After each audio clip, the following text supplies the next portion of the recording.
Episode 66, Driveline R&D podcast, research and drinks. No Alex Caravan again, sadly. Episode 66. So 2 weeks in a row, cold open for me. It's kind of tough. With your hosts. Lindley, post-product manager, a Fremont. Dude, I'm going to be honest, when I bought these, I thought it was mild IPA, but I think it's a Milo IPA today. All right, we're going to run that back because I accidentally turned you down, not up. I don't know if you could hear that. Hi, everybody. My name is Kyle Lindley. So we're going to, drinking a Fremont Milo IPA. Picked it up at the gas station on the way in. Oh, you picked that up? That wasn't out in the fridge? Damn, I thought I put some of those in the fridge. Those are pretty fire. I've never had one. Of the newer ones. Anthony Brady, Director of Sports Science, Driveline Baseball, do some biomechanics stuff, primary host, R&D podcast, primary singular, especially after the last week, trying to figure out some stuff. Even though I literally just messed up Lindley's audio 10 seconds ago. I'm also drinking a Fremont. Have you ever seen this? I haven't. The Baxter Cold IPA. I'm pretty sure it's a new one. Honestly, the can design and the color, it's like right up my alley. It looks just like the Sky Cold. Yeah. It's a cold IPA. I think it's like brewed cold or something. It's like I shouldn't even say that. Nitro Cold IPA. Something like that. Ruben's made one. The Frosty IPA was like a cold thing. Anyways, pretty fire. I think it's gas. We're all rocking Fremonts. So yeah, no Caravan this week, but we have another guest, Max Dutto. What's going on, guys? Go ahead, introduce yourself. Max Dutto, Director of Hitting at Driveline Baseball. Oh, shit, dude. Yeah, is that's right? Is that official? Yeah, Let's go, so baby. Yeah, with Oach agreeing up with the Phils, that's the deal. Let's fucking go. So, yeah, I'm pumped. The director. I'm pumped to do that. Got the Director of Hitting on the podcast. If you think Driveline hitters suck, you know who to call out. Talking to the right guy. Let's go. Talk it out. So we got Dutto on, no Caravan, one more week of Caravan in Europe. I believe he just rolled into Budapest, is what it sounded like. Yeah. I think so. So yeah, he's still traveling. Should be back soon. Another guest episode. It was kind of fire last week, having Langan on. Someone who's a little closer to the floor and the athletes with us. So now we're going to get a bit of the hitting side, hopefully, from Dutto. So yeah, to start, a little bit of background in terms of how you came to Driveline. I guess what got you here now. Yeah, for sure. So start with my college baseball career. Started off at Cal Berkeley. 3 years there, 2013 to 2015. So spent most of my college career at Cal, and like a lot of guys, actually ended up at Driveline. College didn't really go my way. Didn't get to play as much as I thought. Wasn't in the position at the draft that I thought I was going to be in. So I took off and transferred to actually a Division II school, Cal State East Bay, which was a tremendous experience for me for one fall. Played at East Bay, one of the oldest public schools in California there is. I don't think I've ever heard of it. Right in the middle of Hayward. It's in the East Bay. So, oh, wow. Yeah. So I spent a fall there. Actually had a great time. Lived at home, got away from, everything, the experience, all that. Setting up for last go around senior year, and I get told that I'm academically ineligible to play this season. So, oh wow, I was surprised. I got pretty good grades that semester, and I was like, "What is going on? Like, what happened?" And what? It was just like a miscommunication between me and like the counseling staff, and I just like a number of units or something. I didn't take enough units towards my major. Oh no! Yeah. I was like, this is cool. Like I'll mess around, try to take some business classes and all that. And, like I was a American Studies major at Cal, like mostly history, a little bit of like poli sci stuff like that. So it's still like a history major because that's what they equated it to. Mm-hmm. But I just didn't take any classes towards history. So bang for the semester, and just like nothing we could do. Thought it was this was going into spring. Going in the spring, February. Okay. Well, you can't transfer, right? Because then you wouldn't be able to play at the school you transferred to. No, it's a ridiculous thing to transfer like a week before the season starts. Yeah. It's like you're just done. It's just Yeah. over. So like trying to figure out what to do. The answer is just like nothing. You're just done. So it was a tough time, but randomly we played Menlo College, in a spring scrimmage leading up to that, and that's where I met, that's where I first saw Jake McKinley, Mhm. Jason Ochart, and we played against them. So this is like 2016 spring. Or Yeah. This is 2016 spring. Okay. 2016 exactly. So, and I didn't even play because I was suspended. Mhm. But the coach at East Bay, Bob Ralston, tremendous person, cared a lot about the guys. No longer there. He's coaching high school baseball now. He ended up giving Jake a call, and Menlo College is NAIA school. Mhm. So as we know that the rules are a bit flexible a compared little to looser. yeah, a little bit looser compared to D1, D2, and Yeah. all that. So I ended up transferring to Menlo 2 weeks into their season. They What? already played 2 weeks of games. I was like, this is not going to go well. But like, this is all I got. That's all I got. We'll see how it goes. And one of my friends from Cal, Lucas Urseg, was playing there too, Mhm. who happened to be a second rounder that year, which played played very much into all of our favors at Menlo. Oh yeah. Got a lot of scout exposure. But yeah, transferred there, met Jason, which was just like a total breath of fresh air for me after having like a rough experience, not like really seeing eye to eye with coaches. Like I started reading Fangraphs in like 2013, Yeah. 2014. It was just like, this isn't what I'm reading, like this didn't make a lot of sense. And like want to try different things. Like just wasn't there for me. So meeting Jace was just like, wow, this is awesome. This is Yeah. really, really cool for me. And just like basically got to do whatever I want. And actually listen to Jason as much as I probably should have. Yeah. But just having that freedom alone, just be like, okay, just go do your thing, hit homers, Yeah. just do that. Pretty easy. Yeah, feed the trees, exactly. Pretty easy. Yeah, it just made it a lot easier for me. Made it easier to perform. Like, who knows if I would have like made it otherwise or whatever. But that environment was great. Ended up getting drafted in the 9th round that year by the White Sox and started playing pro ball. So. Wow. Yeah, pretty crazy story. Getting to that point. Oh yeah. Yeah, don't tell it as often as I probably should. Yeah, I never that's heard that. that's ridiculous. Yeah. Guys. Yeah, I got very lucky. I mean, that's really all it is. Just Jesus. got super lucky with that stuff. And so playing for the White Sox, decent first year in short season, doing all that stuff as a senior sign. Like you just go to short season, go to low A, do that. Did fine. Struck out a lot. What I did. Yeah. What was gonna happen. And I spent off season just like doing nothing really, just like doing the same like stuff I always did, doing flips, running a lot of sprints, lifting weights here and there. Like, just didn't set myself up for great like professional work habits. Going into that type of level of baseball, and then just not training the physical side enough at all. Plus, like not hitting machines or whatever. Yeah. So I did that instead of training with Oach at Driveline. The first year was ever. Did you open. talk to him about it? Yeah.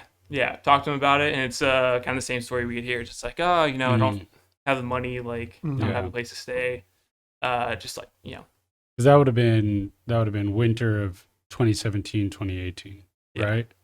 Um, Because your first year of pro ball would have been summer of. it would have been the 2017, or- winter of 16-17. Oh, okay, yeah, that's right. Yeah. Okay.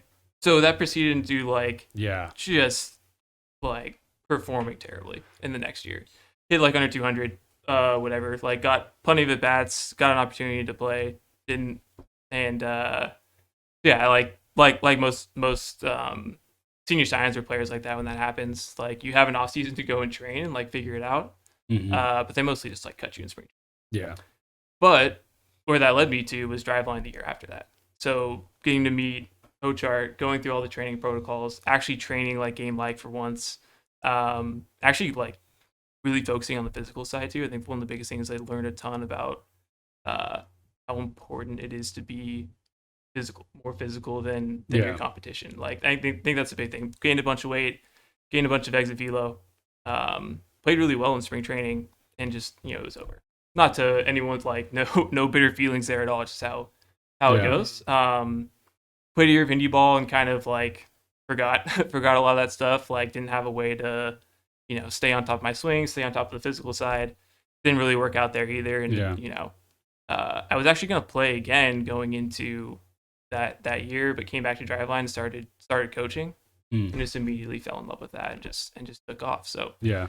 that's really the story. 2018 until now. Yeah. Been grinding out here. in What Kent. was your stint with the Rangers?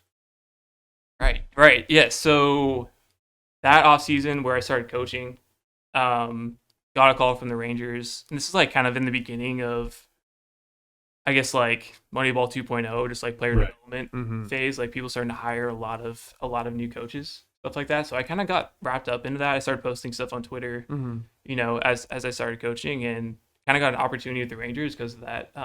Matt Blood, now the player development director for the Orioles, gave me that opportunity. So that was a really fun thing, and like I went into that with the goal of having as much fun as possible. Right. It's kind of checking out the pro ball landscape from a totally different lens, and just like, yeah, I'm not gonna make it. Like that's totally fine. Like this was a great opportunity. Really glad I got to do that. But just like immediately started back up at Driveline after that spring. Yeah. Yeah. Other what you forgot to mention was when you were in your indie ball stint when we ran into you in Comstock. That's right. In Sonoma? where was that? No, it was It's in in St. Louis, I think. Yeah, St. Louis.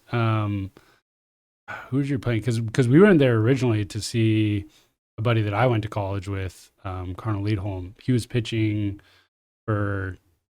Who were you guys playing? Gateway. Yeah. So we were Southern Illinois Miners, and he was Gateway. Yeah.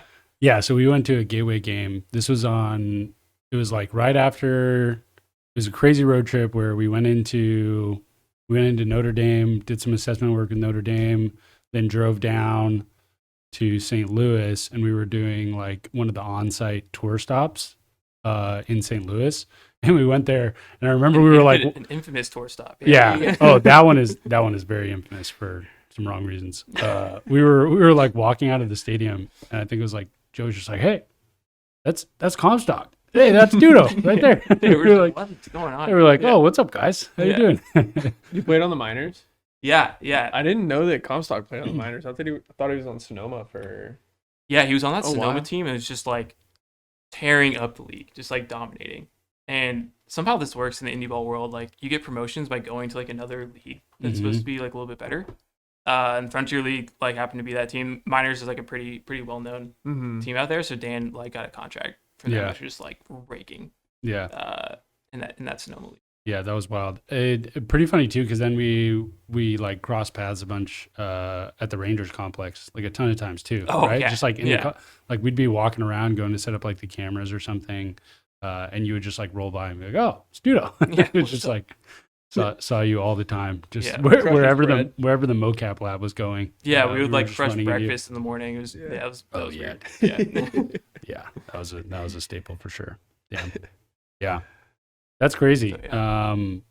Man, yeah, that is quite the turnaround. So after the Rangers stint, then it was back to Driveline, kind of full time in terms of like hitting instruction, hitting coaching, right? Yeah. I think when I first got back, that's when Coach was just got hired by the Phillies actually. So kind of needed another hand around and kind of like manage the whole thing, take care of all the scheduling, and do a lot of the build outs for hitting that we're still working on today that just Jason would not be able to do working full time in the Phillies. So and a lot of that was just like a huge learning experience for me. Like one, having to learn a lot about just like the field in a short amount of time, while also managing a few coaches. So having few people under me, I guess, just and we're back. All right, here we go. Look at that. Folks. Yeah, what happened there? You want to give us a breakdown of what just happened there? Yeah, I kicked a cord. I kicked the power button. The mic's got unplugged. We're back though. Brief intermission. Okay, what were you saying? Oh yeah, started Driveline full time. But long story short, there is like very lucky to have that opportunity. It's just like learn on the fly, fail a lot on the fly. Yeah. Have a really like agreeable and fun staff to work with too and figure stuff out with. Like very grateful for that experience. So I don't think that's something a lot of people get, be able to like manage right away. plus 2 all just like the regular like training you have to do to have the domain knowledge to make yourself successful and give the right guidance at the right time. Yeah, I think one thing that's nice is that we have a lot of ooh, you guys getting a little bit of static? Yeah, a little bit of static. A little static? I think one thing that's nice about what are you doing? What are you doing over there? I don't know, dude. What's that feedback from? Check. It's not too bad. I don't know. All right. We're just gonna roll with it. Let's See what it is after. I was gonna say, like one thing that we've always kind of had here is just like a lot of like independent autonomy to staff to kind of like do what they want. It's nice because we have like a ton of organizational alignment in terms of like use data to make players better, use data to see if we're making players better, but there's a lot of freedom in how you kind of get there. You know, like if you want to do a certain thing and you feel confident it's going to work, all right, if the numbers back it up, sure. And I think where hitting was and how it's developed is like a really good example of all the years that pitching has gone through, because I know that when like Oach first came on, he kind of just got the keys to the kingdom. It was like, you do what you want to do. You know, like we're not going to tell you what to do. You just like do that. And I figure it was a lot of the same case when you got brought on to like help people come make them better, I guess. Whereas I feel like in maybe more organizational settings, it's a lot of like direction from the top. Here's our philosophy kind of a thing. Or is that maybe a misconception and I'm off there? No, I think that's exactly right. I think as we get bigger, like that stuff's just going to naturally go away. I think much to a lot of our chagrin, but yeah, I think that it still remains true today. Like you get a lot of autonomy to build whatever you want to build, as long as it's backed up and as long as there's a reasoning behind it. Yeah. That's just a cultural thing that we have that just, I don't know, is pretty hard to replace. Mm-hmm. And I guess at the start when I was first able to take over, it was more like, okay, let's just like get organized, really publish like what our assessment is about, and just like offer that stuff over and over again and take a lot of feedback from the trainees, keep iterating on that process, and then we'll be good to go.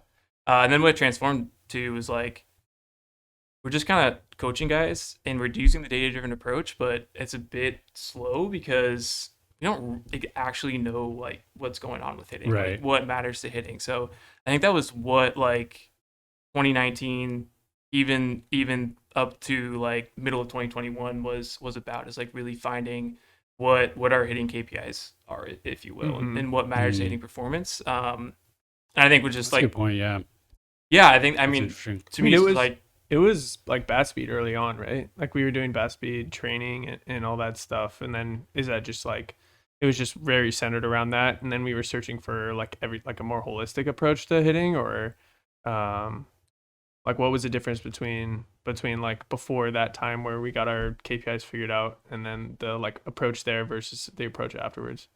Yeah, I think to start with driveline hitting, and I'm pretty sure Oach thinks about it the same way. It was like bat speed's important. Mostly exit velocity is important. I think the bat speed thing is still coming along. Honestly, it's like exit velocity is important. We can train that, and then hitting off machines.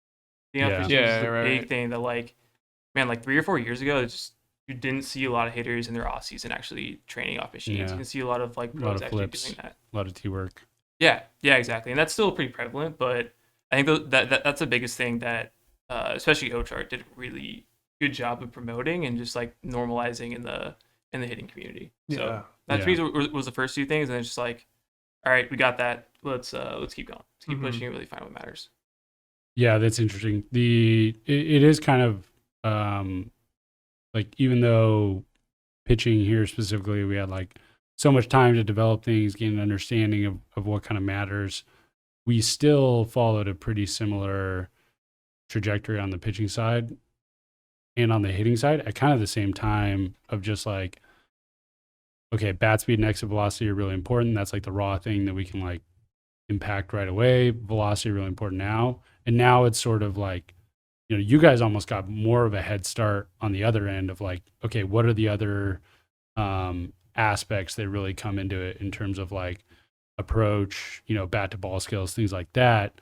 Whereas on the pitching side, just because velocity is so important, I mean, we could just focus on only that for so long. But now it's starting to be other things like durability, command, things like intended zones and all that stuff. It's like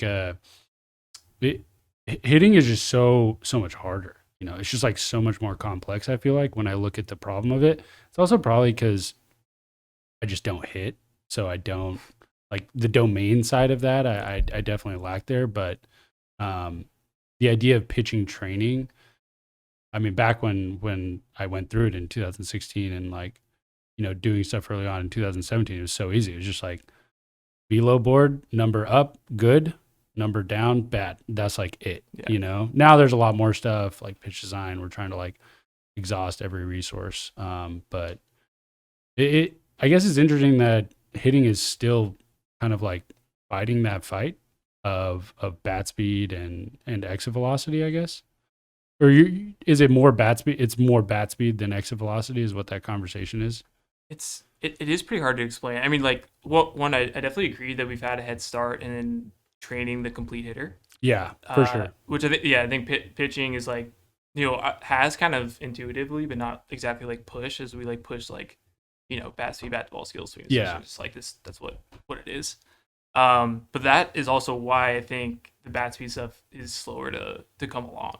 Because people are so obsessed with just like making flush contact. Mm-hmm. Yeah. So I think one of the reasons for that is just like as a hitter, the feedback you get when you just get a base hit.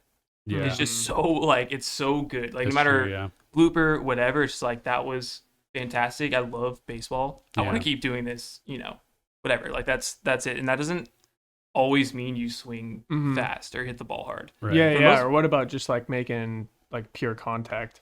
Like even if it's not a base hit or whatever, like in the cage, whenever I barrel one up like off the machine, it's just like, holy shit, that was sick. And then I look back and it's like, 80 miles an hour exit velocity. Yeah, but you got that, like, man, that was flush contact. Like, that was amazing. I want to do that more. Yeah. We're like, pitching, you light up the radar gun, you see 100. That's doesn't matter where it was in the zone. Who cares? That was sick. Like, I want to keep doing that. Yeah, pull downs are fun. It's much easier. That actually makes sense too, thinking about the way the interaction usually plays out in terms of like hitter versus pitcher.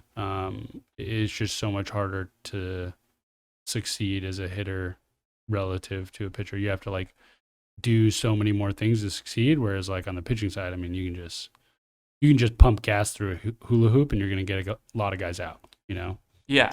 So the additional things are not as important up front, I guess. Like they are in a larger scale of things, like doing pitch design, obviously really valuable. But like the lowest hanging fruit in pitching is just like adding velocity, and that's easy. Whereas on the hitting side, it's probably not the case, right? Like even if you just added bat speed, there's still so much with the bat to ball skills that are not accounted for. Yeah, I mean, one, I think we'd be lying if you said we kind of know all that right now. I think there's a lot to be figured out with bat to ball skills, and especially the swing decision part too. Mm-hmm. Lot to keep working on there. But to be honest, I think the more we look into it, the more I feel like it's almost exactly the same as pitching. That's awesome. Yeah. Wow. I mean, like training a hitter in here, whenever like we pull up our reports, we pull up everything. It's just like bat speed is going to make you a better player. Yeah. All things equal, it's just bat speed. Mm-hmm. And I think the bat to ball kind of threshold can be different level to level. Mm-hmm. Just like you can throw 82 in high school and like have a ton of success. Right. As long as you have like you meet that like command threshold. I think the same is true for hitters too. Like you just like swing 59 miles an hour and hit 400 in high school. Mm-hmm. Do you think that is kind of to get into some stuff you did later on? Because you spent some time on like the split deal with the Phillies, right? So do you think there's an aspect of a little bit of like selection bias with the athletes that come through our doors versus professional athletes who already have those skills? Is it still kind of that same like, yeah, we just got to get more bat speed and you're going to be good? Or is that where you're trying to like sniff out the marginal gains in all these other areas? I'd say it's a little bit different, but that experience with the Phillies, like 2 years being able to get to know those players from afar and in the cage, it's like, man, people really aren't getting this bat speed. Like, it's just Yeah. like, Oh, really? dude, Yeah. all these guys like Wow. need the focus, and like I as we get into it, just like the physicality part is Yeah. so overlooked, which is Even at that level. yeah, Mm. exactly. It's just like there's a lot of low-hanging fruit everywhere. Yeah. Although it is a little bit different. Like those guys have to compete now. Mhm. And obviously, putting the ball in play is gonna, give you a better chance to do that. Mhm. But one that's potentially a harder skill to train, or takes a Right. longer time to actually get those high quality reps to actually do it. And just the bat speed threshold at the major leagues is so high. It's so high. Like, Really. yeah, I mean, guys on average, they're hitting a ball hard, it's gonna be 105. Mhm. Yeah. Guys in low A, it's gonna be like 99, 100. Right. Just talking about like 2, 3, 4 miles an hour bat speed. That's no joke. That's a few ticks in your fastball. It's Yeah. the best way I can explain it. 100%. Yeah, that makes sense. Makes sense. So you were with the Phillies. Was it like 19 to 21 or? Yeah, What was the 20, time 20 there? and 21. Oh, 20 and 2021. Okay, Yeah, nice. so 20, the COVID year was kind of brutal. Yeah. Brutal, but Yeah. 2 years. And what were you doing there? You were what So I was was like the role? I was a consultant the first year. Okay, So most of the first year was like breakdown players, breakdown swings. We had like a good amount of KVS data that we would collect in practice and before the season. So I would take a look at that stuff, help out coaches who are new to that, and kind of assess players with them too, which Yeah. is honestly a lot of fun. I had a blast doing that. It's really fun, just like lock in on that, find like the best way to get a player better, just with the information you have. Yeah. That's just rewarding work for some reason. So I had a lot of fun doing that, and yeah, really focused on like the biomechanics side of at first, which is kind of funny. Like me as a coach being hired as a biomechanics guy, like probably not the way to go about it in the future. And then it turned to like writing off-season programs, so another pretty rewarding thing. And then spring training, extended spring training, and then trips to the DR in year 2. So got to be on site a lot in year 2 and kind of manage like the lower levels part of it, which I was really pleased with some of the results we got there. Nice. So yeah, I figure it's like how different is your approach to looking at data that you collect with a hitter in season versus writing those like off season programs, I guess, right? Because like here in our setting, we don't have a game tonight. We don't have a game tomorrow. It's like pretty easy to put together like a perfect 6-week plan, block, whatever. I gotta figure looking at KVS data or whatever you have in the middle of a season is just like, oh, this is like what I want to fix, but can I work on that right now? Is that like kind of like an issue that you face? I think it's a definitely an important like thing to do is just distinguish that off season time from the season time. And I think this kind of policy is decision by Oach like kind of shows how good of a like hitting leader he is. Like we just didn't really collect KVS during the season. Smart, yeah. And yeah, it was just the way to go. It was took a little bit too much time. We did it a lot in extended instructs, spring training, and all that. But and the reason for that is like, one, are we gonna assign a constraint drill and fix the perceived flaw like that quickly? Like probably not. And two, we really want to place the focus on strategy. Yeah. And mostly on the swing decision side. 100%. So is that where most of the low-hanging fruit is, do you think? Oh, I guess that and then the bat speed thing. I think there's quite a bit on the strategy side. Just like, okay, you're swinging in the area where you whiff the most. Like, would stop doing that. Right. Let's attack another area of zone. And often it just like frees the guy up. It's like, oh, thank I don't have to cover everything, and I have permission to do that. That's been a really, really fun thing to notice. And then just like the advanced scouting part too, making sure everyone's dialed with that and just like has a plan to execute, which can be hard just because it's not really streamlined at all. You have to do a lot of that work manually, and the coaches work like really hard to do all that legwork during this. So I think that's kind of the brunt of the work for a professional coach is doing that advanced scouting part and just making sure the swing decisions are crazy out there, which Yeah. Is actually often the case for a lot of these hitters because they're not, they never had that information before. Yeah. That definitely makes sense. That that dynamic I think is always like really interesting. I know that it was one of my bigger frustrations when I was playing, like still in college after doing a bit of Driveline, was like the guy in the middle of the season that would come up and be like, "Hey, I really want to start doing Driveline stuff." And it's like, honestly, it's the worst time to say that, right? Like, and just thinking about how different, those environments are. You see it all the time too. I mean, I see it even with playing summer ball with the studs and seeing guys, they'll be doing the same type of workouts that our athletes do in gym, which is like cool to see, but it's also like, you've got a pitch on Tuesday, like this is very different. We've got guys who go through 6-week velo phases. They maybe don't get off the mound until the last week or two. We're trying to work on like very, tangible assets and like raw talent in certain areas and like try and like build those skills up. We're not trying to go like get a few outs tomorrow. So it is kind of tough with how much we've like focused on that, development aspect. But I almost feel like hitting's a little different with the training, at least relative, because, do hitters go that long without seeing like, high speed stuff off of the machine? Or, I mean, we do a lot of stuff with short box. I feel like hitting gets much more specificity than we do on the throwing side right now.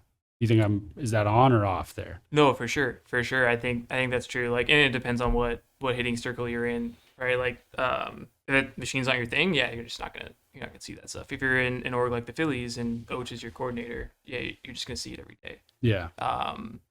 So yeah, I think that's a really, really interesting part. Like, pitching, very good at just like developing velocity and also just like having a program so you don't get hurt and you can develop velo, and tracking those things really well.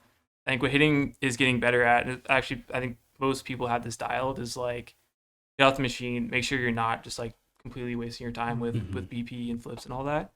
That part's really good, but then it's just like the dedicated bat speed training that I think we're missing out on, the dedicated strength program to go along with it, and then tracking the softer skills of like bat to ball skills and swing decisions, not just in the game but in practice too. So like, I mean, like, players on the studs and summer ball aren't getting, bat to ball skill feedback from game to game. 100%. They're not getting swing decision feedback from game to game.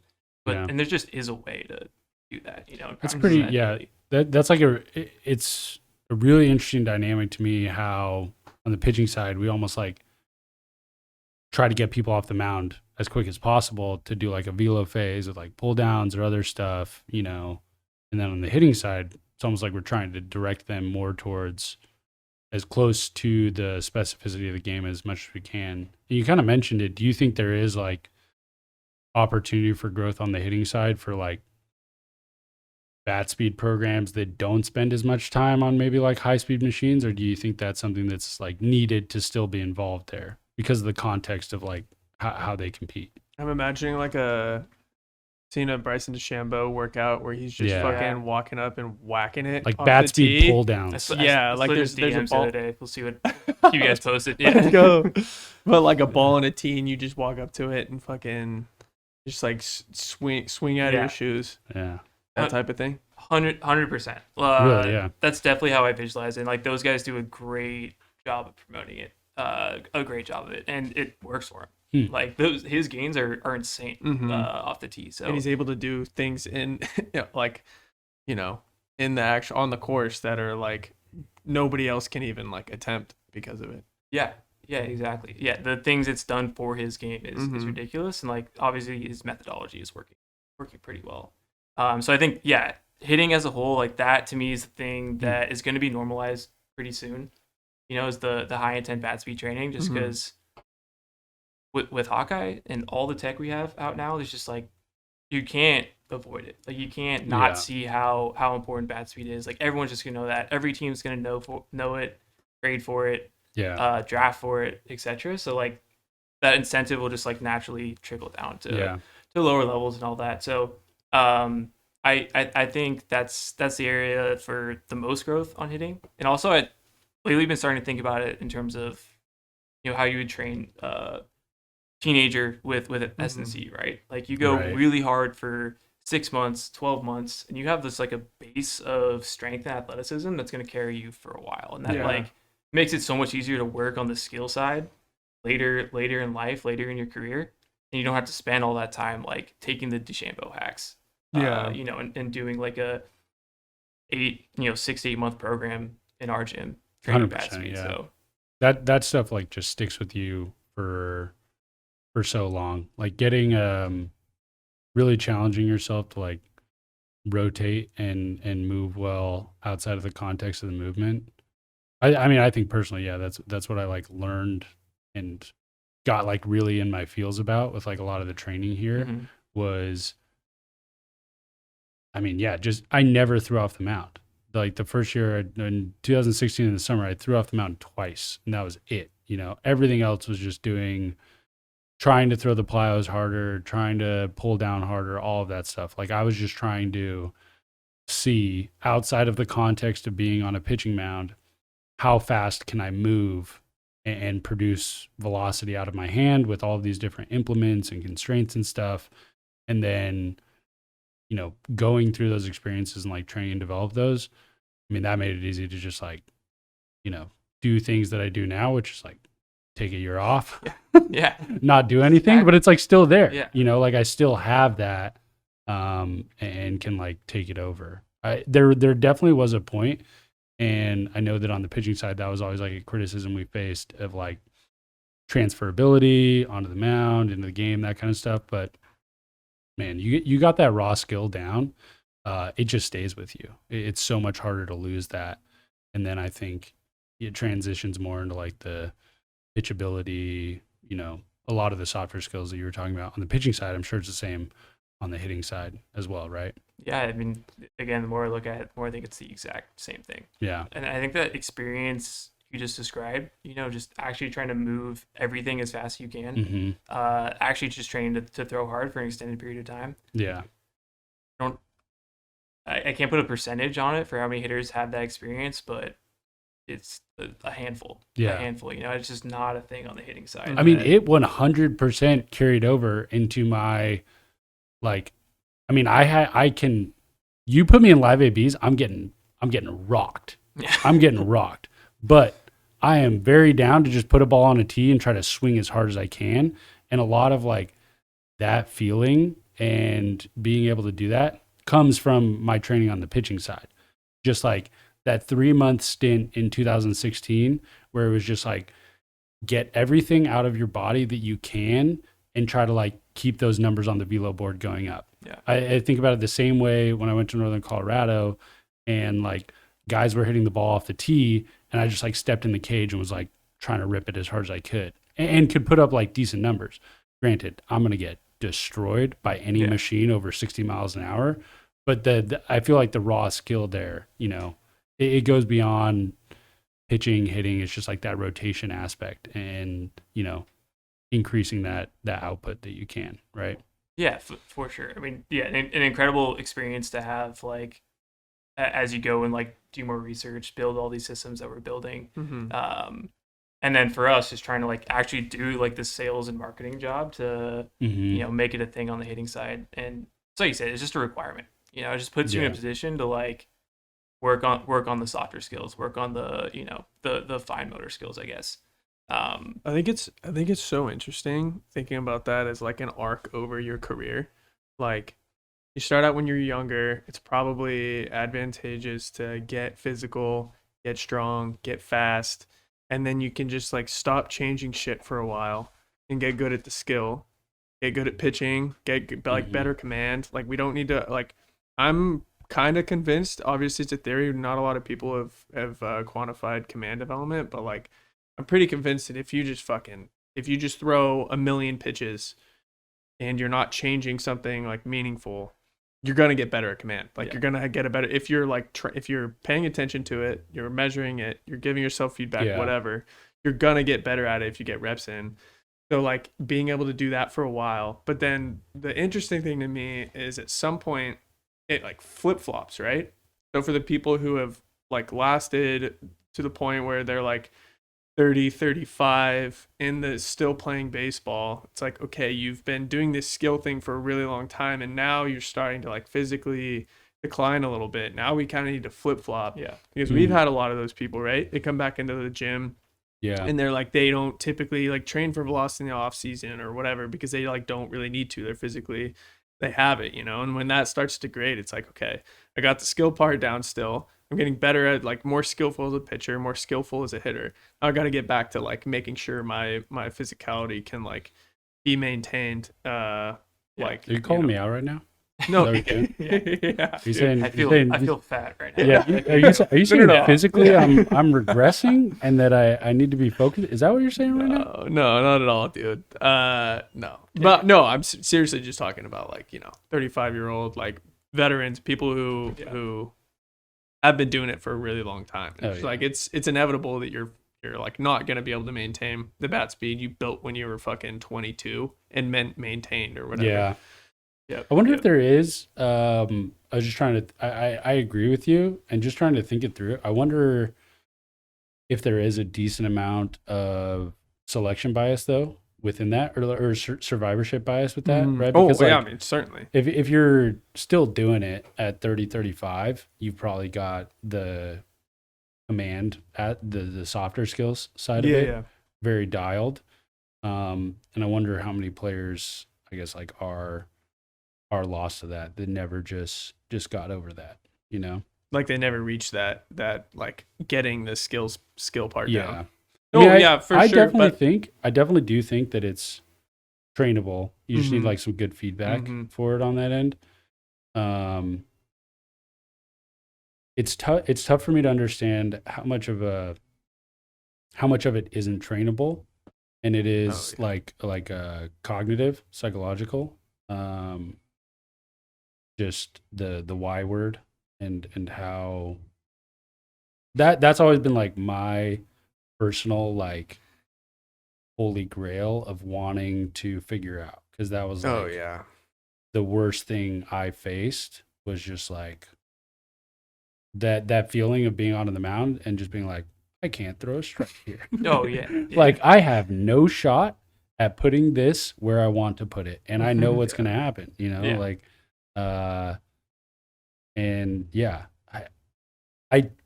it's such that aspect of it, like what's the equivalent of that on the hitting side, I guess? For me, what I felt like is just like I'm not in control.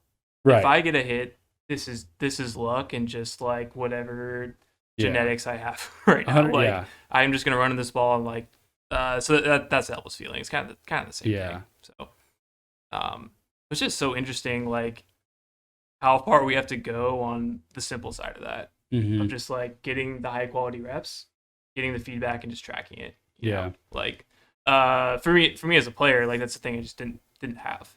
If I bought into, would have just made a world different.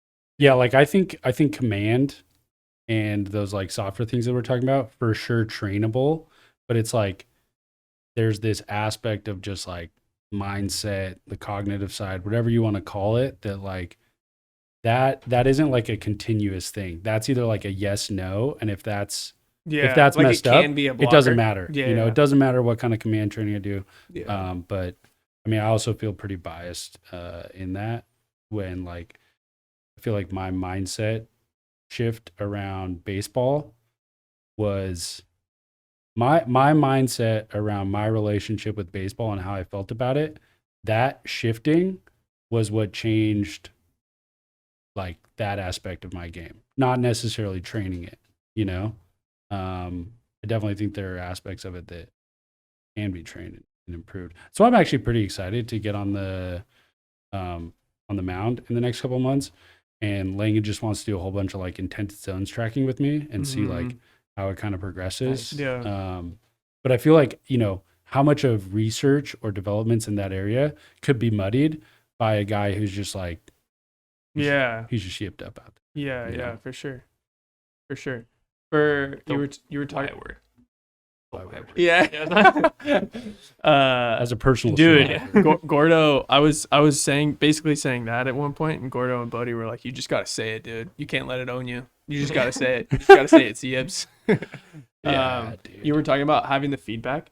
What are some things, like, if you're a player now and you like knew what to focus on, what are some things that you think you could do that's like, you know, an average college player or something could do to, like, you know, pay attention or get some swing decision feedback or bat to ball feedback or like whatever feedback is necessary for their training? Because I think it's easier for us to quantify that stuff and get feedback because we have a bunch of tools available to us, and I think there are probably tools available to like most people, but kind of wanted to hear your thoughts on that.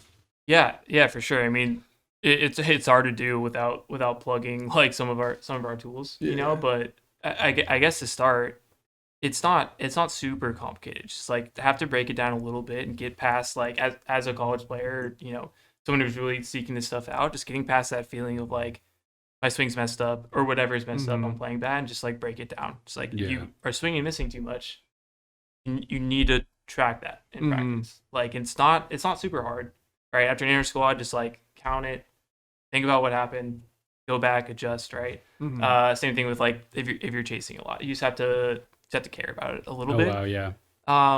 Yeah, which I just, like, you know, is hard for like a teenager to do, hard, you know, for early 20s to do.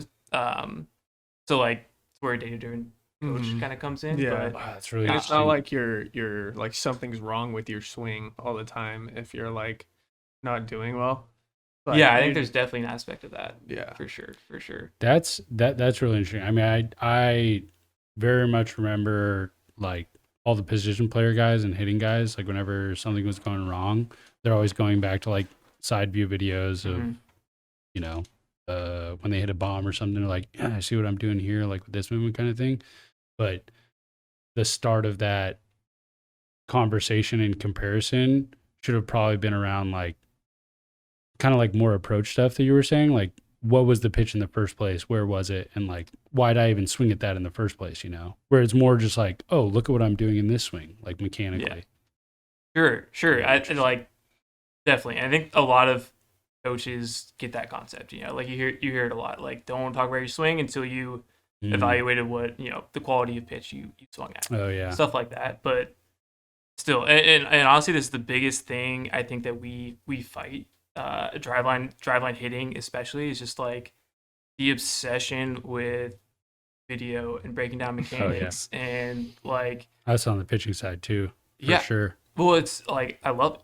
Yeah. I'll never not love doing that. It's awesome. I love drawing conclusions from it, and like the more I do it, the more I'm just like, it probably wasn't right. I just have no idea if what I said was right or not. Oh, I did it. I did it just the other day. I was like plyo veloing, and someone took a like slow-mo side view of me, and I immediately, like, the velo that I was shooting for, I was trying to hit like 90 or something with the gray ball, and I didn't. And I like right away, I like, hey, let me see that. Yeah. Let me scroll this. Let me look at this side view video and figure out what's going wrong right now. For sure. It's gonna tell the day after your hockey game and a weekend of skiing. Exactly. It's like, oh, you ate like trash. You know, you had like, that's so true. You had like 7 beers on Saturday. You're not PRing. It's obviously because your like hip is extending earlier. Some BS that you're seeing in this video. Yeah, 1000%. I'll never not think that first. That's the thing. Yeah. It's just what you want to pull up, you know? You just want to like go back to that and be like, wow, what was I doing here? You know?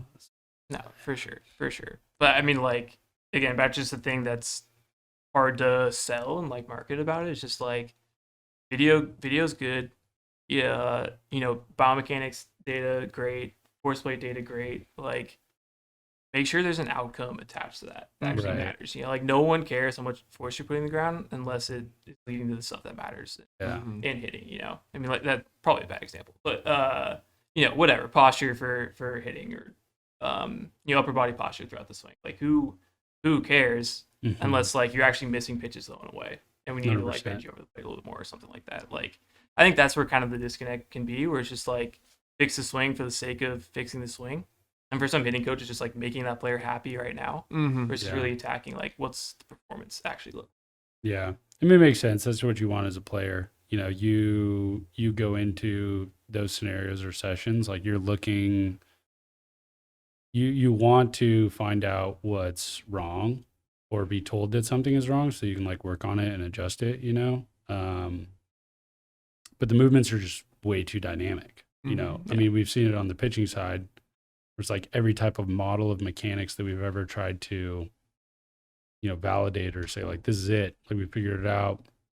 You follow this workflow, you know, there's always going to be an outlier, some guy that moves weird that just like breaks that model or whatever. On the hitting side, I mean, from the stuff that I have seen and like banged my head against in terms of like hitting biomechanics early on, it's just like everybody does something different. It feels like that's a lot of that is probably just me and my lack of domain knowledge on the hitting side, not, you know, knowing swing types and what people do, but just like even looking at the same hitter within a, you know, a bunch of different swings, it's just like, damn, he did a lot of different like movement strategies within that. It just seems more dynamic to me, I guess. Yeah, I think for sure. I mean, especially the scale itself, you know, is super dynamic, super open-ended.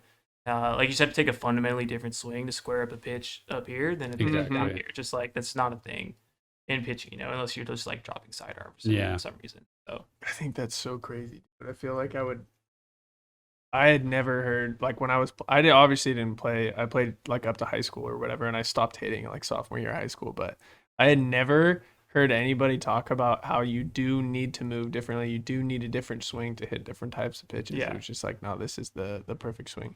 I wanted to talk a little bit about like hitting biomechanics now that we're getting that regularly. But your comment about like attacking the like or like making sure that there's a performance outcome or whatever tied to whatever like metric we're measuring for the hitter. How are you guys approaching? Because we kind of have a system pretty like a kind of a clear pipeline that we're using the biomechanics data for on the pitching side.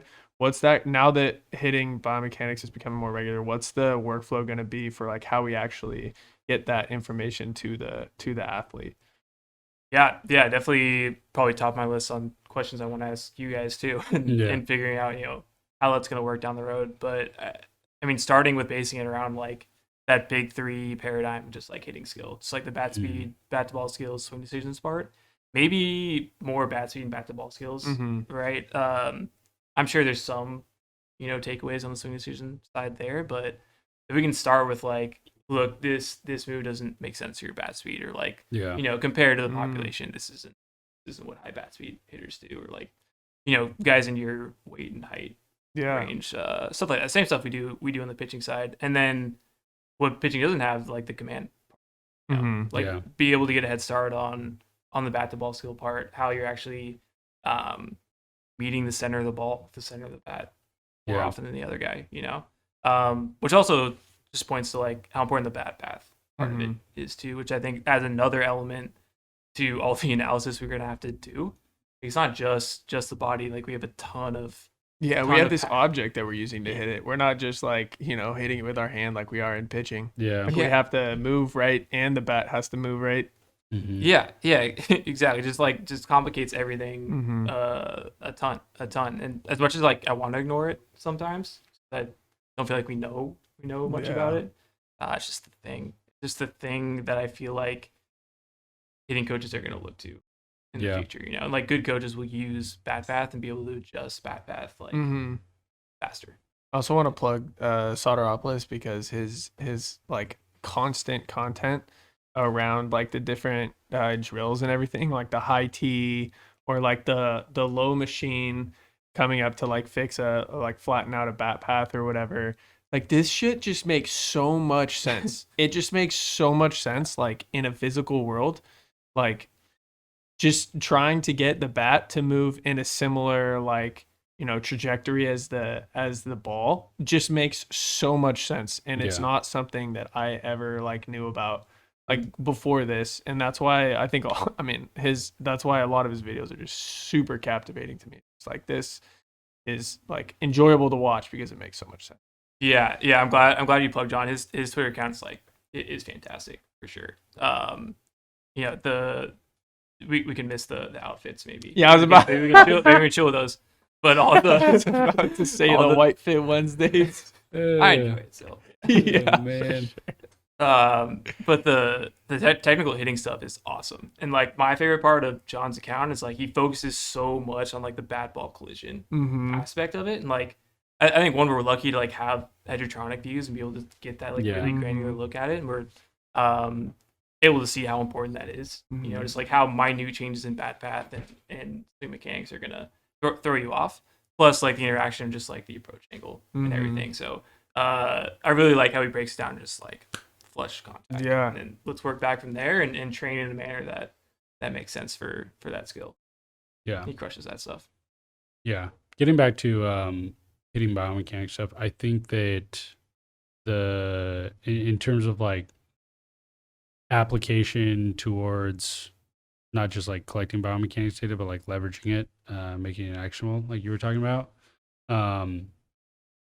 Is there any, I guess, metric or swing output, like trying to actually like quantify it into a term or a variable or something besides bat speed, within the context of the movement that you think is, something that we should model around? Like on the pitching side, it's pretty easy. It's just velocity. The other one that we also care about quite a bit is stress, like trying to quantify that for injury prevention reasons, right? But those are kind of like the main two. And then within that, you're looking at movements and how certain kinematics and positions affect those movements.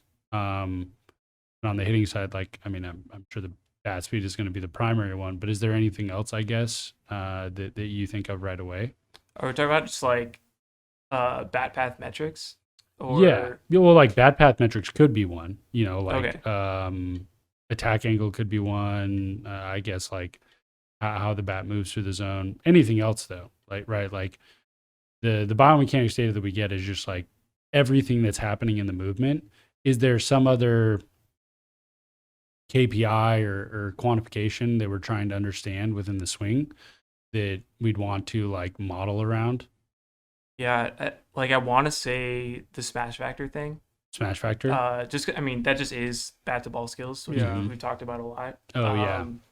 So I people think with higher smash factor do this. Yeah, because that's how I'm kind of like thinking of phrasing this, right? Is like when we go back and we start to really like parse through this database of hitting biomechanics, we're going to want to be able to say like, hey, people with really high smash factor, they tend to do this. Yeah, exactly. Okay. People with high bat speed, they tend to do this. Like here are the correlations. Like that's largely what we do on the pitching side. So it'd be kind of those two mainly. For sure. And I think that's an advantage we might have on the pitching side just because you get a smash on every swing. It's pretty easy to, calculate and throw in there versus like an intended zones thing, which requires a ton of legwork. Yeah, and it's like, we need to throw you we need you to throw a 50 pitch pen to before get a reliable it measure. stabilizes, Of your... Yeah. No, so it's a super exciting thing. I think we have the opportunity to dive into just like bat speed, smash factor that knocks out the, two of the big three of hitting right there. Yeah. And I think attack angle, but more as a feedback tool, as just like, hey, how do you make a bat path adjustment here? Where you want to play with this pitch or not? Yeah. But I guess one of the questions I want to ask is about swing workload and what we can do to kind of start the research there. I know we've had some stuff on like rotational acceleration being the better metric versus bat speed, just because of like, okay, if you hit the ball deep, you're just gonna have 5 miles an hour slower bat speed than average. Just a little bit too noisy. So it tracks better with like the outcome trends. If I recall correctly, Therm can correct me if I'm wrong, but I think like bat speed didn't follow a similar trajectory as like the performance that we would measure as fatigue or whatever. Like we want our workload metric to be predictive of like fatigue or whatever. Something measurable to predict like when somebody needs to chill out. I don't know, man. For me, I'll start this one being the pulse dude, but this one for me, it's like it just can't be done unless we measure 95% of swings, which is I think a logistical problem.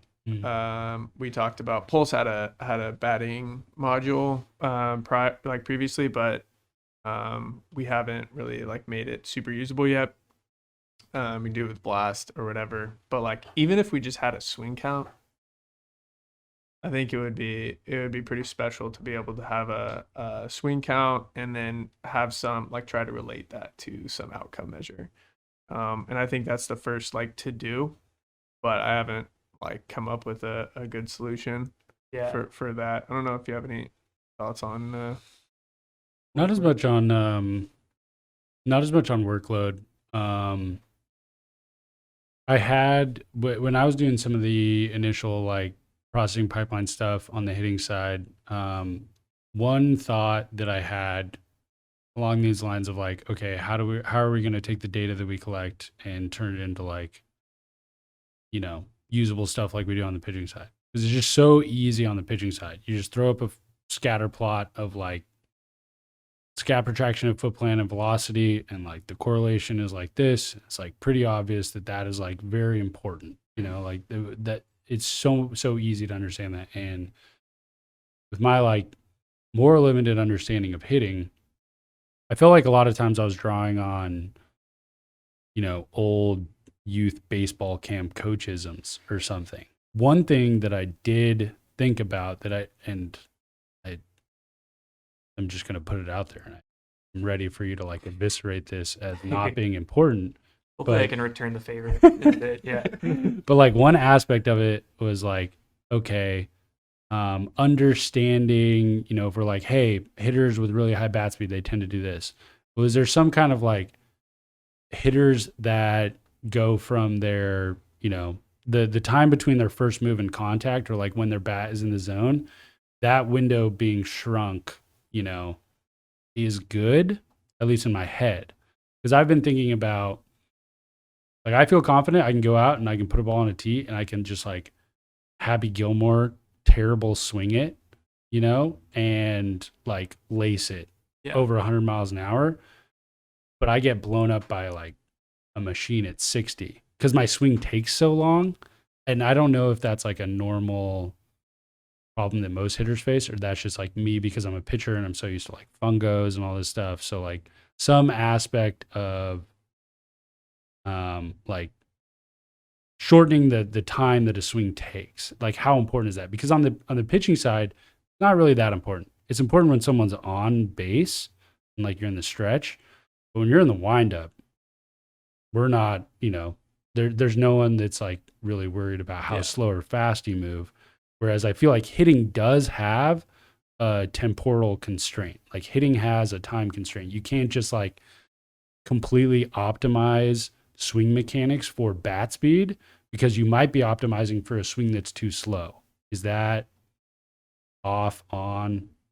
No, for sure. For sure. I guess where I'll start is like, that's, one of the questions I ask myself often with bat speed training, and like think of it in terms of like a pull down, just like, okay, you have all the time in the world, right? But you get this training effect of just like, hey, I just moved faster. Just like did a depth jump, whatever, but super specific. And you can do that with hitting too, but it's just like, how specific is that, Right. Just because like you said, you don't want it to be like super, I guess, momentum based, for lack of a better word. And you just have this like really tight window to make a decision and then just like move something fast. Which is just like, I guess the way we hedge for that is just like doing bat speed training off a machine. The point where like, okay, we can get our swing off, like it's easy enough to do that, but it's not like a crow hop, So I think we can periodize it in a way where like we get those same pull down effects early on and then like get more specific with it. Yeah, that's it. See, and that's why I asked, because I think the first time that I originally thought of that was when I was like, okay, if we're going to put this together and we like try to model most of these discrete metrics off of just like what correlates really well with bat speed, where are some possible breakpoints in that? Well, it's like, okay, what if the best bat speed swings are also just like super slow? They just take a lot of time. Gotcha. And is that gonna be a problem within the swing? Which I figure is the case, because as you like get to higher levels, you can't just like take all day to generate that bat speed, right? Yeah. I guess the second area to go to is like smash factor will probably control for a lot of that. Yeah, You know, that's a like good point. if you're it's hard for me to believe that you're gonna have good bat speed and decent smash, like even in a cage like pretty easy setting. That's a good point. Yeah, but maybe not, right? Like maybe we really have to see what's going on in the game. But and then the third thing is just like bat path probably. Yeah, bat path. And maybe not in the sense of just like, you know, like Jack Scheidemann or like Tim Tebow, like like bat speed. That's kind of what I'm talking about, though, right? Yeah. Like even Dean, I know Dean can swing the hell out of a bat, right? Like I don't know how he is off of like machine and stuff, but like if you totally just optimize for like these raw output mechanics that we're used to on the pitching side, which is like you got all day, just swing it as hard as you can. You know, in the game setting, that's not the case. But smash, that makes sense. Like smash would definitely accomplish covering that, because if your smash factor is trash, then like it doesn't matter how hard you swing, right? I mean, that's basically it. Yeah, just like if you can't throw a strike. Yeah, you know, just like there's a certain threshold you have to meet. That makes sense. Yeah, that's right. There's some, I don't know, boss, don't yell at me for the ratio idea, but there might be some cool interaction between like bat speed and, you know how with pitching we have our high velocity group, we have our efficiency, quote unquote efficiency, that we also use as a benchmark. Maybe on the hitting side we could do something similar where it's like bat speed, and then like, because we have the force plates, time to like we can hopefully detect contact, we can detect when the load happened or whatever with force plates and with kinematics, and see like bat speed over like the time that it takes, or like figuring out maybe which would end up being basically acceleration, but like some other metric that kind of accounts for both. I mean, smash factor makes sense as hitting's version of efficiency, and it's already a ratio. That's just nice. Boss isn't a fan of that. No, that makes sense. I was definitely for a good time just thinking about like, you know, what if you unintentionally just like optimized for these like swings that produce the best bat speed, but maybe just like, you know, didn't work in a live setting or against high velocity. And smash factor covers that. So. Yeah, we just need to collect a bunch of data on those guys. You know, like getting the Jabari Blashes of the world in here. What's going on? Are there guys in gym we've seen that have like 90th percentile bat speed? Like they've got that figured out, but then they just like can't hit their smash factor is just trash, or they just like can't hit it all?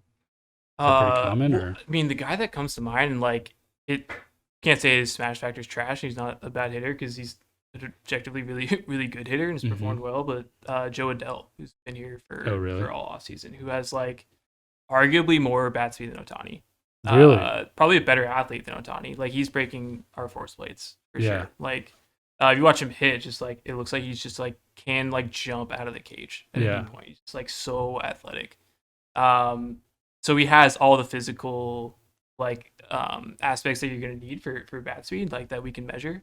But you know, he's also turns in a 30% K rate here and there. And I struggle with that in the big leagues. Like he's super young, right? Like you can definitely get better at that. But like getting hitters like that in the gym is super interesting to me. Definitely. Yeah, for sure. Solving it, being creative. That makes sense. Do you have any more questions for us? We should probably wrap this in the next few. Man, I mean, like I think sticking on the biomechanics categories probably makes sense. Yeah, so, what do you got? I mean, like what do you guys think on? I mean, the differences between hitting and pitching, force plate metrics, stuff we're picking up from the lab, like anything that like jumps out to you guys. First couple things. Well, the first thing that jumped out to me, I already kind of mentioned early on, was how variable swing mechanics were. From a timing perspective, pitching, it's all pretty much the same. They have a pretty good rhythm.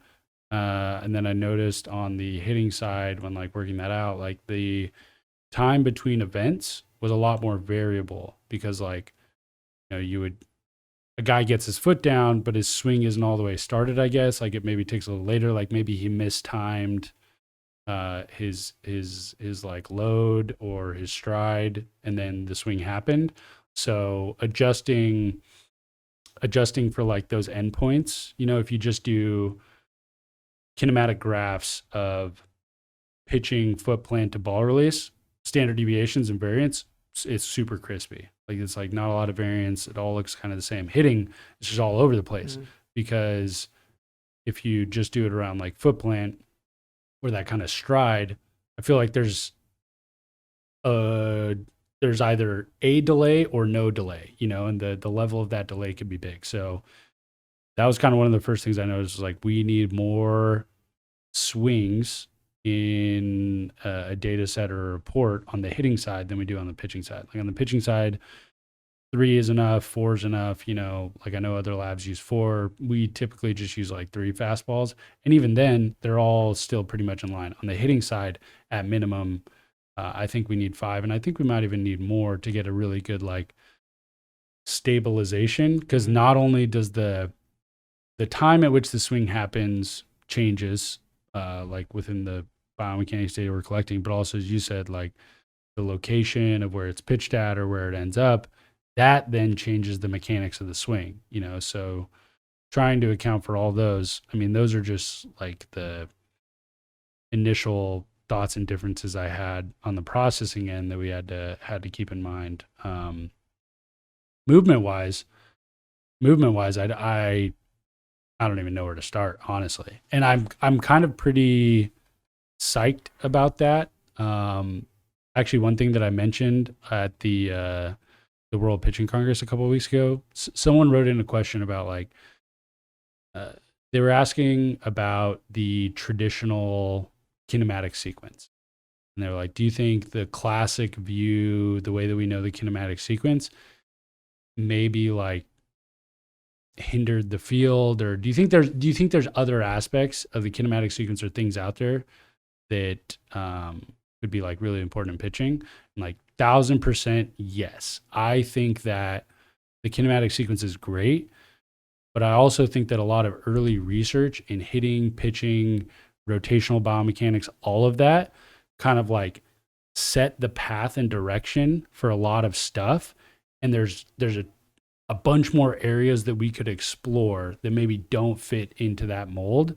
And so honestly, it's why I'm excited about my current position, having low domain knowledge and hitting, is like, I might hit you guys with just some batshit idea that makes no sense. Yeah. Right. But that's actually probably better, because the traditional model, I mean, there's good evidence for it, but that doesn't mean that there could be like better evidence for some other approach to understanding the kinematic sequence. Like it's always been so weird to me that, we're able to more or less say good swing, bad swing based off of 4 sequential peaks happening in a certain order within the swing. Like that, just looking at how complex and dynamic that movement is and being able to say, oh, 1, 2, 3, 4, good, is like, it doesn't feel good. It's like there's way more than just these 4 graphs, first of all.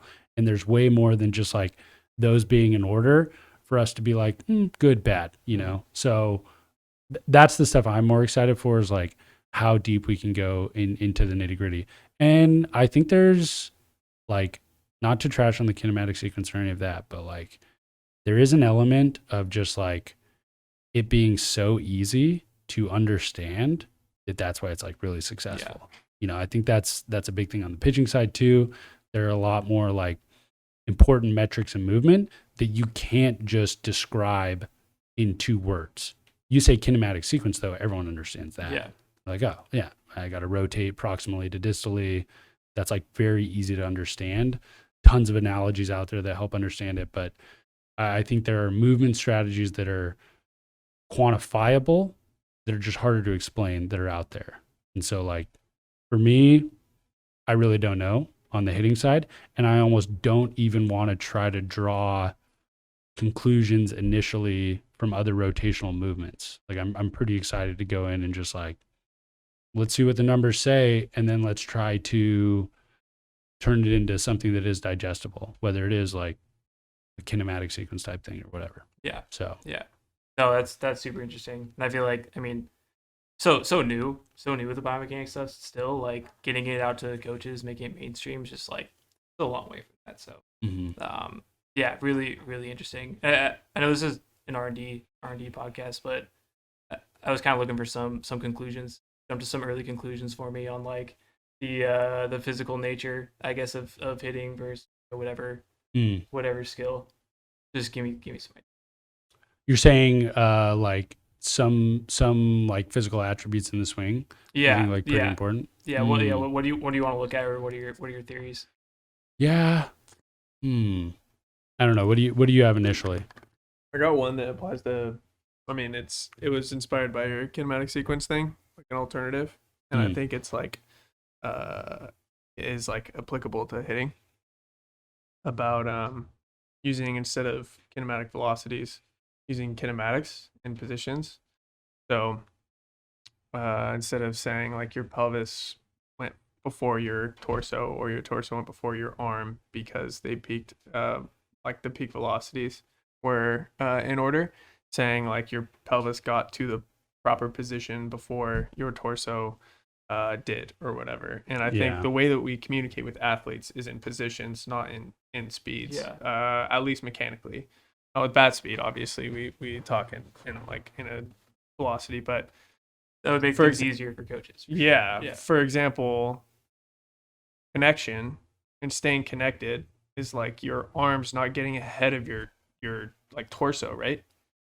So like that's a like perfect example of sequencing and making sure you're not like, throwing your hands or you're throwing your arm, whatever, before your torso. So I think there's some value in maybe looking into how we can like set thresholds or something. Your pelvis, even in pitching, your pelvis gets to this position before your torso gets to this position. So that's a good like sequence. And things like that.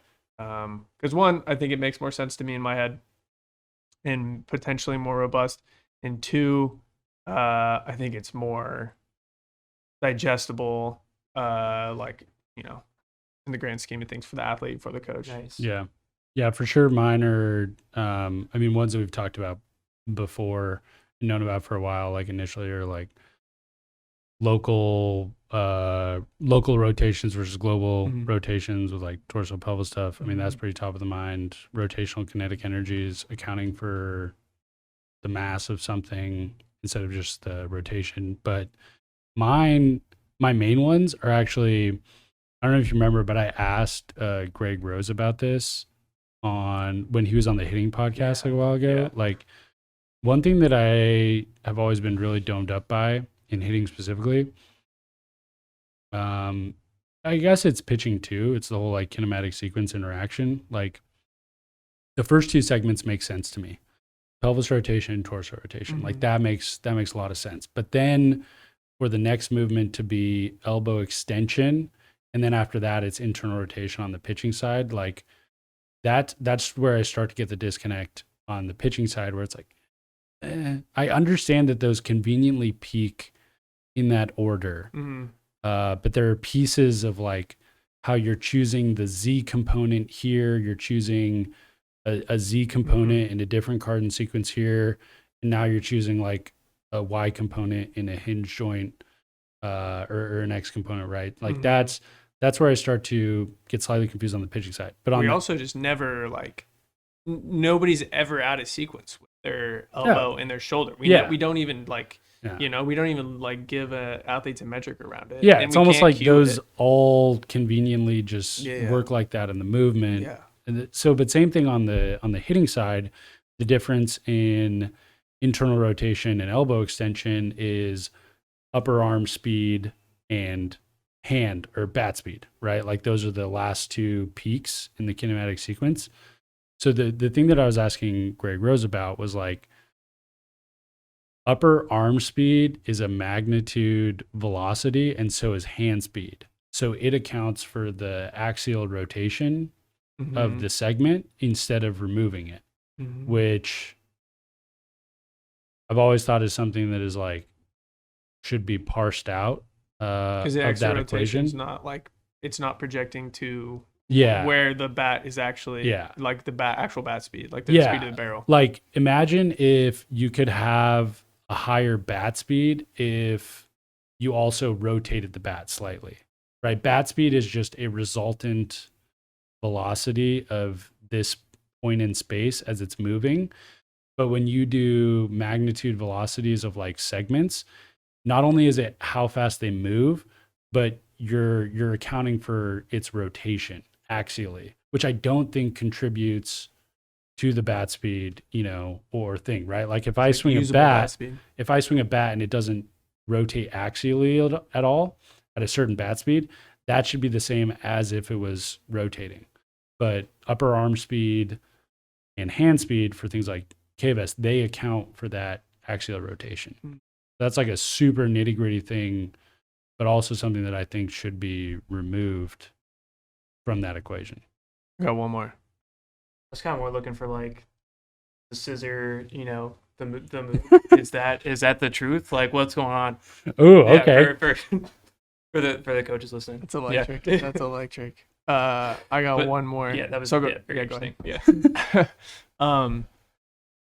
So we talk about sequencing, like one of our even internally, one of our metrics is the difference in time between the peak pelvis and peak torso rotation. There's part of me, I don't feel super confident in this, but part of me thinks that the set, like making those as far as possible away from each other doesn't make sense because the actual rotational velocity of the torso depends on the rotational velocity of the pelvis.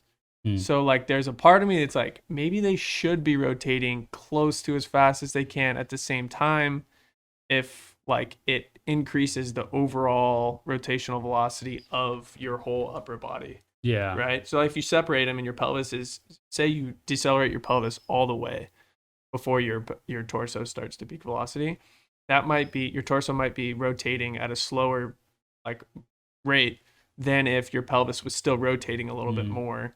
You might be able to get more like power, more speed or whatever.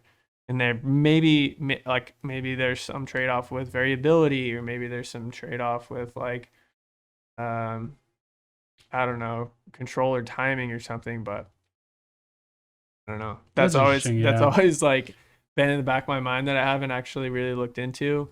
I think at some point we like did take a peek at something like that. Because like K-Vest does the speed gain thing, which is like that's kind of a decent way to try to investigate that. Sort of, but like we see that torso rotational velocity is one of the things that correlates the most with pitching velocity.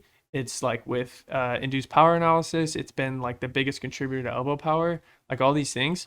So if we're trying to maximize your like, theoretically, if we're trying to maximize how fast the torso is moving, then like maybe the like lower body should be rotating a little bit as opposed to slowing down before it goes. Yeah. That's interesting. Yeah. Keeping that higher. Yeah, it'd be interesting. Some sort of like, what's the drop off in like pelvis velocity at the point of peak torso velocity? Yeah. Right. Something like that. Like how much do you actually decelerate, that kind of thing? Yeah. That would be sweet. Is that a very hitting specific, or is that just biomechanics, just rotation? Okay. Yeah. Honestly, probably applies to disc golf. Oh, hell yeah, go, baby. dude. Yeah, Like pitching 20 miles an hour to catch up to Brady. Still working on. Scissor kicks. I don't know, man. That's the take we need. I don't know.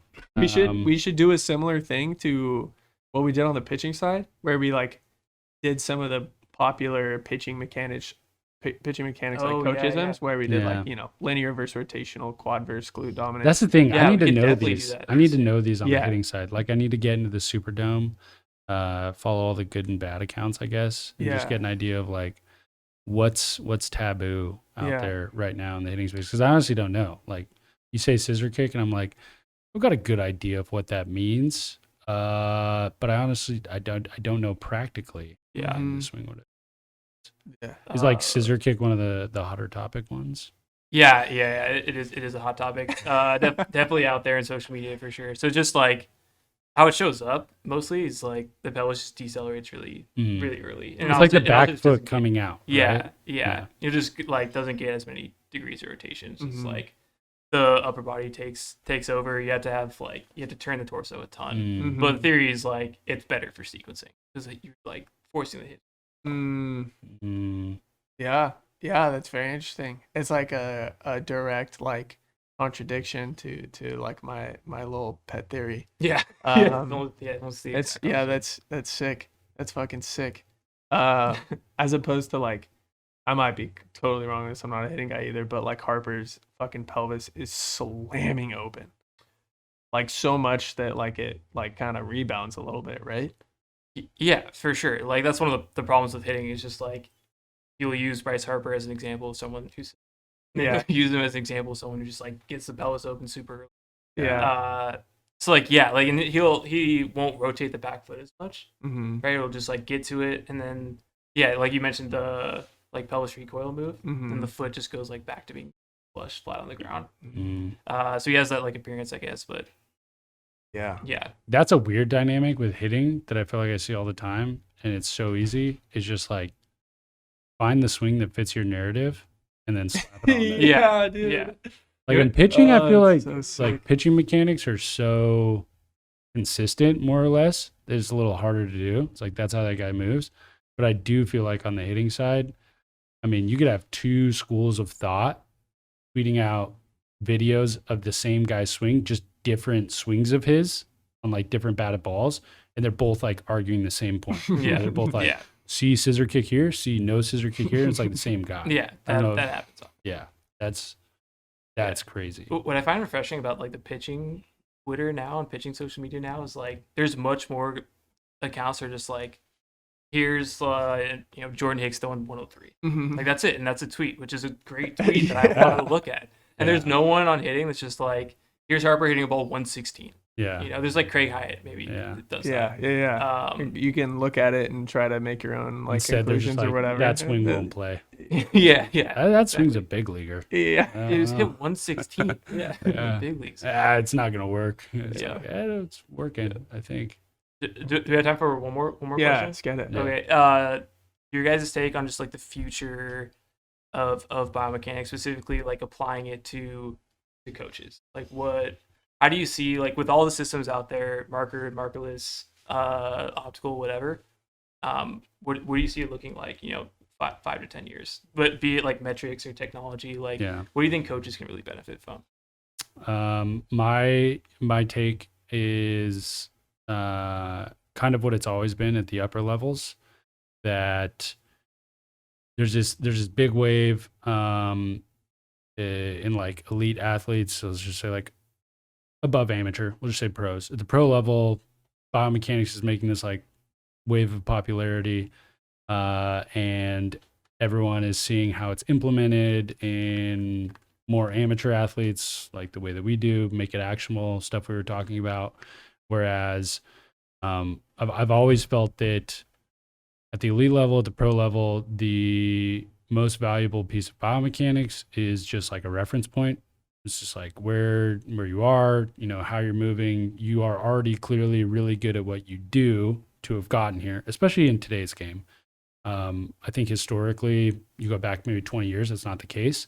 You can get like people that have these weird intangibles that are like good at the game, that they're like sneaking through the system kind of a thing. And Langen sort of brought this up on the last one. I think it's a really good point how like there are dark matter metrics of pitch metrics or things that people do, stuff that we can remember, a while ago is like seam shifted wake and its effects. And so a lot of people are trying to build these models and correct for movement mechanics in areas that they don't need to correct for because they're already like performing really elitely. Like let's say Langen mentioned, it's a really good example, and I think it's tangible. It's like stuff plus or something doesn't account for like why a certain guy is so good, but he's like a 13-year big leaguer and he's had tons of success, but all the models say he sucks. What does that say about the 10 other versions of him in rookie ball, low A, double A that are also, they're just like outperforming these models and stuff.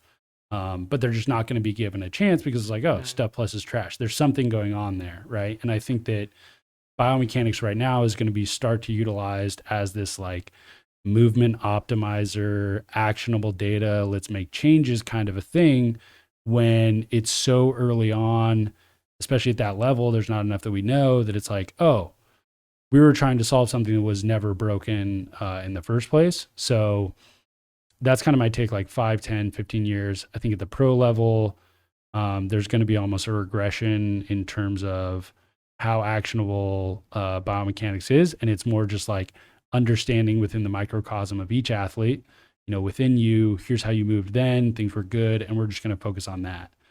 And then in the younger levels, the more amateur side, like what we're like primarily, you know, building with and scaling for, it's going to be the opposite. It is a lot of like, you know, biomechanical data is going to provide better instruction than your little league, high school, probably even college coach ever could, you know, going all the way down to the early levels of like the first few times you're throwing a baseball, you've got your little league coach or T-ball, you know, giving you the like separate, opposite, equal, all that stuff, right? Like a lot of things that we know aren't good that set kids on kind of wrong paths, we're going to be able to correct for those because we know so much about like longitudinal biomechanical development. So like, to put it shorter, younger amateur baseball, biomechanics, actionable data is going to be incredibly valuable long-term and implemented immediately. And then at the highest levels, it should, I hope,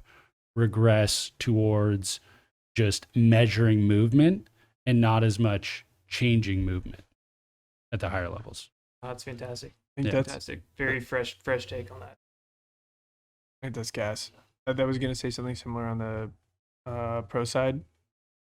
Snapshots, getting some like trends, Yeah. being able to, you know, let you know when you're out of whack, which is something that we're building right now. Not letting you know when you're out of whack, but if something's going wrong, like maybe something's changing and we can flag it to bring attention to it, whatever. Yeah.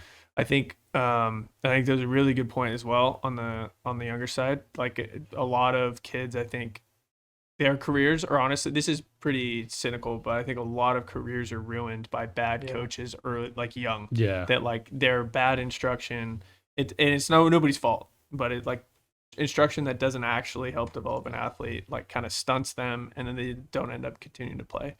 But I think one more like nuance, and I may have talked about it in the last podcast as well, but like especially with the way that we use biomechanics, like determining like what changes are like able to be made, what changes shouldn't be fucked with, and like understanding it more so that we can be like, okay, this is something that makes you a little different, but it's you. Yeah. It's gonna be hard for us to change it, but we can change these other things and make you the best you or whatever, and that hopefully that'll be enough to like get you to the next level, as opposed to the more like it's impossible to start there until you like have the like more robust understanding of everything. Because right now we're like, you know, we're chasing performance or general like average performance, whatever. And I think we can continue to like, it's the same athlete typing conversation that we've been having for, you know, 2 or 3 years, or probably 3 or 4 years, about having an athlete comes in, we have the perfect profile for them. We know exactly what's going to help them fix it or whatever. And I think one step down that line is just like sticky measures, meaning they're hard to change, or they're going to be very consistent, versus others that are going to be like lower hanging fruit. Yeah. Kind of cliche. Yeah, that's awesome. That's awesome. I feel like that's a thing I keep going back to too. Just like the mission here, you know, is like make and you said too, it's like it's someone's fault. But like just continue to make it better to where the coach can tell you something that's not ruin your baseball career as a 10, 12-year-old. Yeah, for sure. And I think that happens. Does happen. Yeah. Sure. Oh yeah. 1000%. Yep. Yes. 1000%. That's fire. You got anything else? No, that was fun. Thanks for having me. Oh yeah. Could go for days. I'd be down to run it back soon. Yeah, let's do that.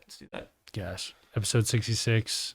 Driveline R&D podcast. A little bit of audio hiccups there in the middle. We'll get that. I don't know what you guys talking about. Yeah, and looks like we were recording, so you guys are gonna get this one. Hopefully we got Caravan back next week as long as he makes it out of Budapest. So Crossing our yeah, fingers. that's it. Thanks for being on, Dutto. No, thanks again, guys. It was awesome. So yeah, we'll see you